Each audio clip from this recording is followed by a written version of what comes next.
এই কথাগুলো বিশেষ করে শুধু মেয়েদের উদ্দেশ্য নয়, বরং ছেলেদেরও শোনা উচিত।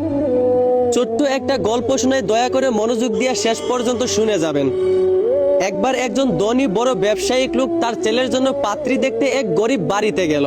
গরিব মেয়ের বাবা লোকটাকে দেখেই বলল, আপনি এত বড় একজন ব্যবসায়িক লোক, অথচ আপনি আপনার ছেলের জন্য আমার গরিব মেয়েকে বউ হিসাবে নিতে চান?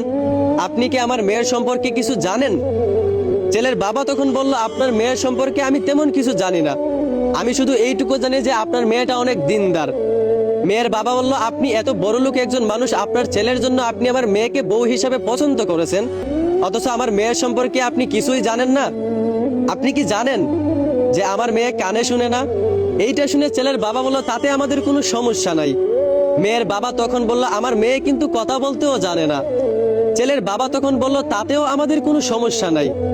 মেয়ের বাবা আবারও বলল, আমার মেয়ে কিন্তু চোখেও দেখে না। ছেলের বাবা তখন বলল, তাতেও আমাদের কোনো সমস্যা নাই। ছেলের বাবা রাজি হয়ে যায়, সাথে সাথে ছেলেও রাজি হয়ে যায় মেয়েকে বিয়ে করার জন্য।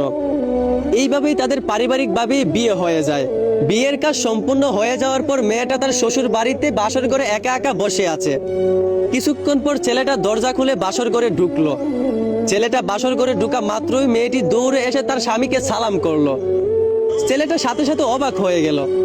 সে ভাবতে লাগলো, মেয়েটার বাবা তো বলেছিল মেয়েটা চোখে দেখে না, তাহলে সে আমাকে দেখে কিভাবে এসে সালাম করলো? কিছুক্ষণ পর ছেলেটা মেয়েটাকে সালাম দিল, আসসালামু আলাইকুম। ছেলেটা সালাম দিয়ে নিজেই একা একা ভাবতে লাগলো, আমি যে মেয়েটাকে সালাম দিলাম, সে তো কানেও শুনে না, কথাও বলতে জানে না, তাহলে সালাম শুনবেই কিভাবে আর উত্তরই দিবে কিভাবে? ছেলেটা এই কথা ভাবতে ভাবতেই হঠাৎ করে মেয়েটা বলে উঠলো, ওয়ালাইকুম আসসালাম। ছেলেটা তখন সাথে সাথে আরো অবাক হয়ে ভাবতে লাগলো, মেয়েটার বাবা তো বলেছিল মেয়েটা চোখে দেখতে পারে না, কথা বলতে পারে না, কানেও শুনে না, কিন্তু এখন তো দেখতেছি মেয়েটা কানেও শুনে, কথা বলতেও পারে, আবার চোখেও দেখে। ছেলেটা এসব ভাবতে ভাবতে আর থাকতে পারলো না, হঠাৎ করে মেয়েকে প্রশ্ন করে উঠলো, আপনার বাবা তো বলেছিল আপনি কানে শুনেন না, চোখে দেখেন না, কথা বলতে পারেন না, কিন্তু এখন তো দেখতেছি আপনি কানেও শুনেন, চোখেও দেখেন, কথা বলতেও পারেন, তাহলে আপনার বাবা কি মিথ্যে বলেছিল? মেয়েটা তখন মুস্কি হেসে বলতে লাগলো, হ্যাঁ, আমি কানেও শুনি, চোখেও দেখি এবং কথা বলতেও পারি। আর আমার বাবা কেন বলেছিল আমি কানে শুনি না জানেন? কারণ আমার পরিবার ছাড়া কোনোদিন কোনো পরপুরুষের আওয়াজ আমার কান পর্যন্ত এসে পৌঁছায়নি। এই জন্য আমার বাবা আপনাদের কাছে বলেছে আমি কানে শুনতে পাই না। আর আমার বাবা কেন বলেছে আমি কথা বলতে পারি না জানেন? কারণ আমি আমার পরিবার ছাড়া কোনোদিন কোনো পরপুরুষের সঙ্গে কথা বলিনি, আমার এই কণ্ঠ কোনোদিন কোনো পরপুরুষকে শোনাইনি। এই জন্য বাবা আপনাদের কাছে বলেছে যে আমি বুবা। আর আমার বাবা কেন বলেছে আমি চোখে দেখতে পাই না জানেন? কারণ আমি কোনোদিন আজ পর্যন্ত বেপরদায় রাস্তাঘাটে বের হয়ে কোনো পরপুরুষকে দেখি নাই এবং আমার সৌন্দর্য দেখাই নাই। এই জন্য আমার বাবা আপনাদের কাছে বলেছে যে আমি চোখে দেখতে পাই না। আর এই জন্যই আমার বাবা চেয়েছে যেন আমাকে কোনো এক আদর্শবান ছেলের হাতে তুলে দিতে, যেন যে আমাকে বিয়ে করে সেজন্য আমার রূপ আর গুণ দেখে বিয়ে করে না, বরং আমার দিনদারিতা দেখে বিয়ে করে।